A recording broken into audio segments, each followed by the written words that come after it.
Warren Buffett is not just a great investor. He's also a great manager. His company, Berkshire Hathaway, has over 233,000 employees and over 88 CEOs that report to Warren. Warren's managerial record helped him grow Berkshire's share price by 21.39% annually from 1979 to 2007, while Berkshire's investment portfolio grew at an annual compounding rate of 19.78%. Many books talk about Warren as an investor, but they often omit how Warren manages his life, businesses, and people effectively.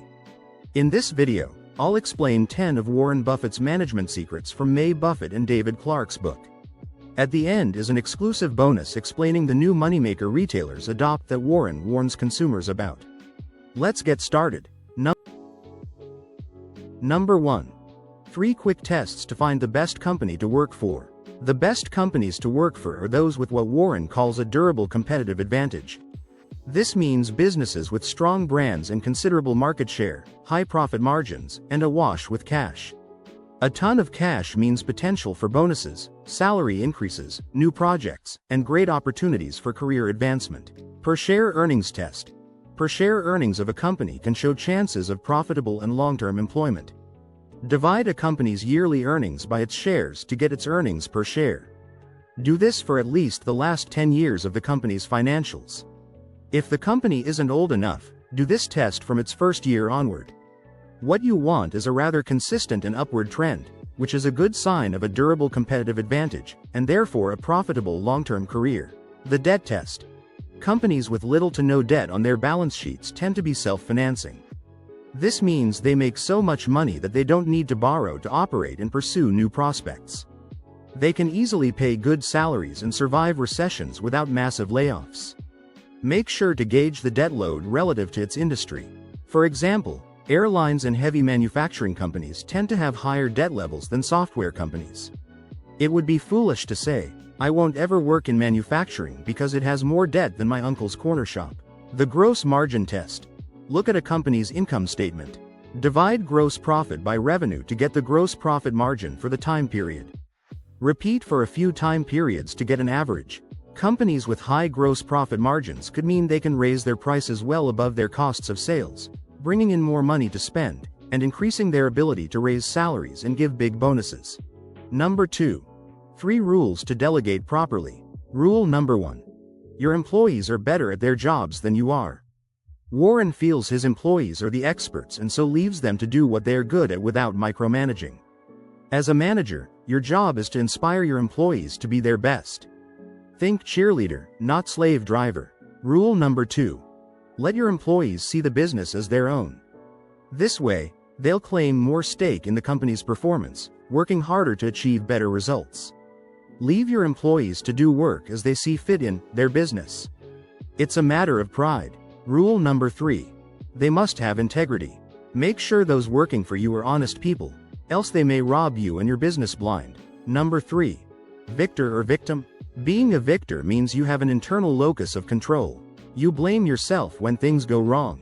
This isn't blaming yourself for a civil war in another country. It is taking responsibility and control of your fate. If you fail, it's because of your own actions and no one else's. However, victims have an external locus of control. They look for people or things to blame for their misfortune except themselves. Warren Buffett's father, Howard Buffett, started a successful business when the Great Depression hit.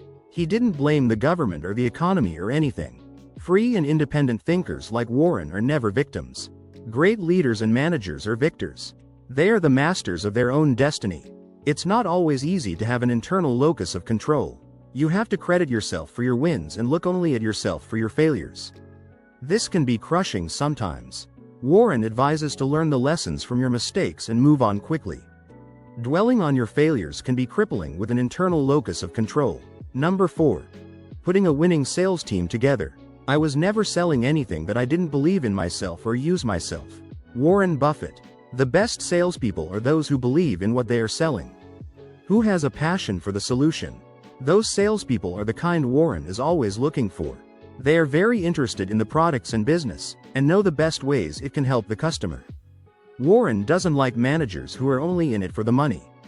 Many of his top managers have worked in their businesses for most of their professional lives, even though they are millionaires. Why? 'Cause they love what they do. Number 5. Manage costs. Warren likes his managers to be cost-conscious. The lower the costs, the lower the price can be to attract more sales, or the higher the profit margins can become. Warren wants his managers to be disciplined on the little things, because if not, they may be undisciplined on the larger things as well. For example, Tom was a CEO who was very cost-conscious. He didn't paint the back wall of the office building because no one could see it. He hired freelancers to handle public relations and legal departments when needed, and he eliminated the private dining hall of another company after a merger. Warren kept driving an old VW Beetle long after he became a multimillionaire. The money he saved by driving a cheap car allowed him to get even richer. Number 6. Are good ideas always good ideas? Obviously, no one works on bad ideas they know are bad.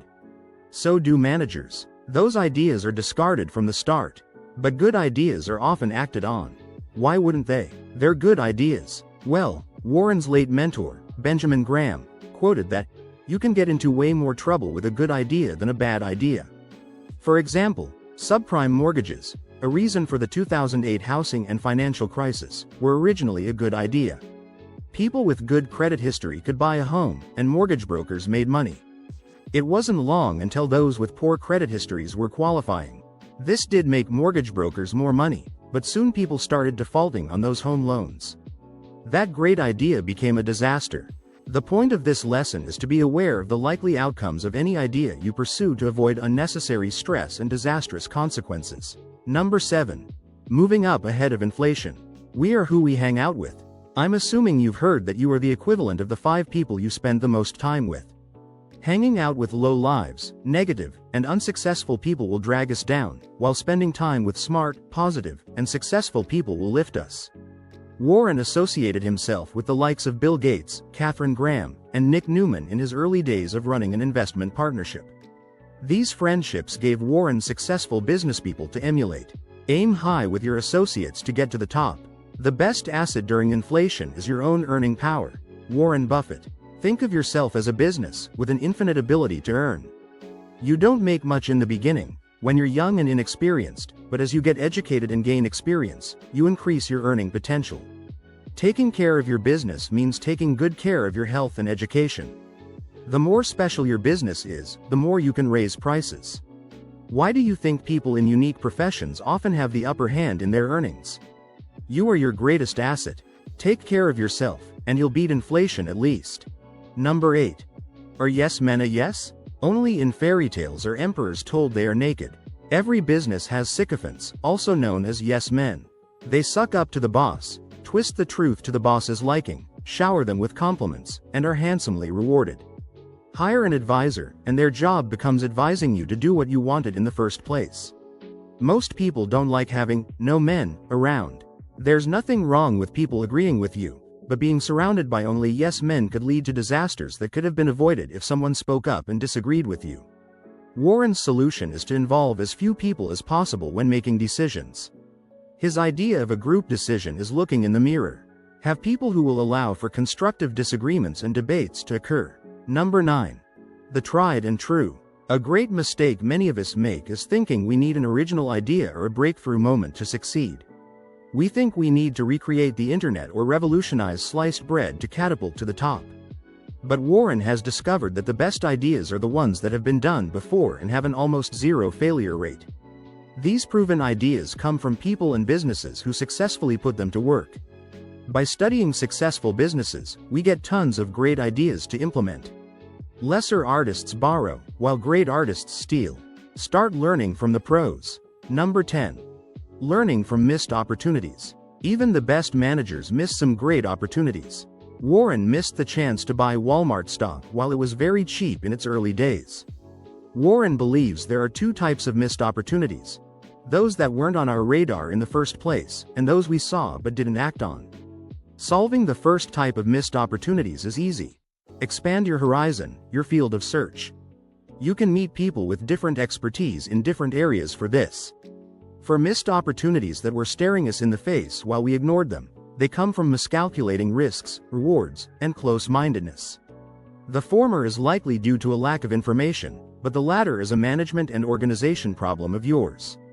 Good managers learn from missed opportunities and ask the hard questions as to why they missed them, so it won't slip through their fingers next time. Bonus. Managing personal debt and borrowing. The modern merchant doesn't make money from selling a product anymore. They make money from selling you the money to buy a product. They make money by loaning money to customers to make purchases. They may say you can have the products right away with no money down and zero payments in the first 60 days, then charge 30% interest as written in the signed loan agreement. This way, they cash in twice, from the customer's purchase and the interest on consumer loans. Credit card companies figured this out a while ago. You get charged outrageous rates for the smallest of purchases, and it's a great business model for shareholders. Modern furniture, computer, and appliance stores are now banks in disguise. Warren advises avoiding loan obligations you can't comfortably handle. Borrowing less and saving and investing more is the path to riches and a good night's sleep. I hope this was a useful video. Thanks for watching, and have a great day.